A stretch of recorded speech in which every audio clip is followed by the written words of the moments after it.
Bonjour à tous et bienvenue pour ce temps de partage public.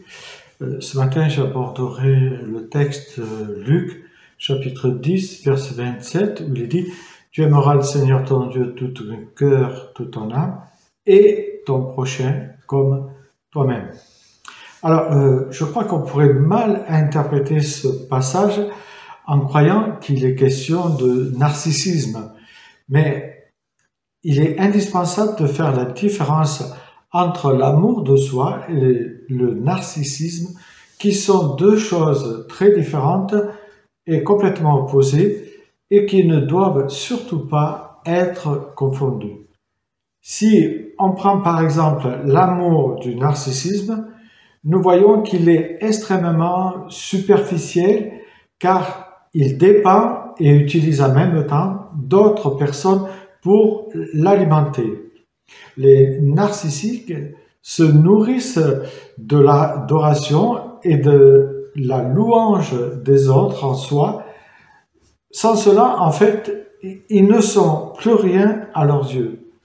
Rousseau disait déjà qu'il ne faut pas confondre l'amour de soi, qui est quelque chose de légitime et que nous devons avoir, et l'amour propre du narcissisme, qui n'est que sa perversion vaniteuse sous le regard de l'autre, en fait. L'Écriture, elle, nous invite à nous aimer nous-mêmes, car je crois qu'il est important, pour ne pas dire primordial, de savoir s'aimer soi-même avant de pouvoir aimer les autres. C'est au travers de ce que nous dit la parole de Dieu que nous retrouverons notre réelle identité et la valeur que nous avons aux yeux de Dieu. Il me semble logique, je le répète, que nous ne pouvons pas manifester du respect aux autres si nous manquons de respect envers nous-mêmes. Nous ne pouvons pas donner d'amour aux autres si nous n'en avons pas pour nous-mêmes, on pourrait dire. Dans les parcours de vie ou dans leur parcours de vie, certains ont pu, certes, manquer d'amour, de bienveillance, de respect.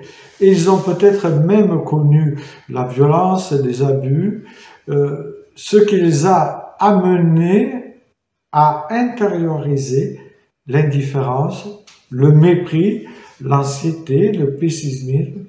Et ils ont fini par avoir cette tendance à se dévaloriser, à se décourager, à s'effacer, à se croire nuls en fait.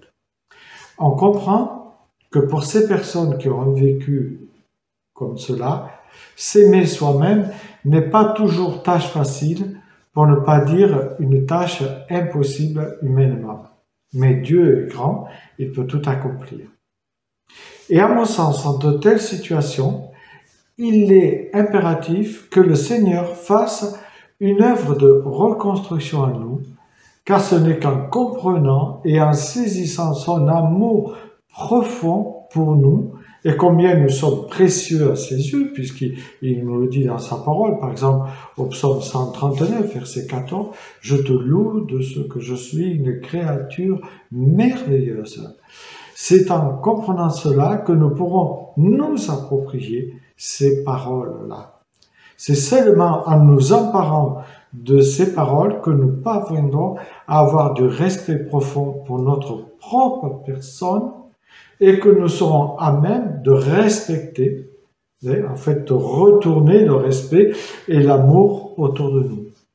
Il est donc indispensable, pour ne pas dire primordial, de se sentir aimé et précieux dans notre cœur et dans notre esprit.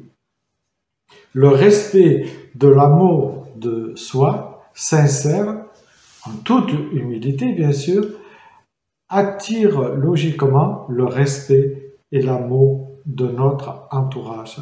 Et pour terminer, ce proverbe 19:8 qui dit « Celui qui acquiert du bon sens s'aime lui-même, celui qui garde l'intelligence trouve le bonheur. » Voilà, ce n'est qu'en parvenant à l'amour authentique du Seigneur que nous aurons du respect pour nous-mêmes.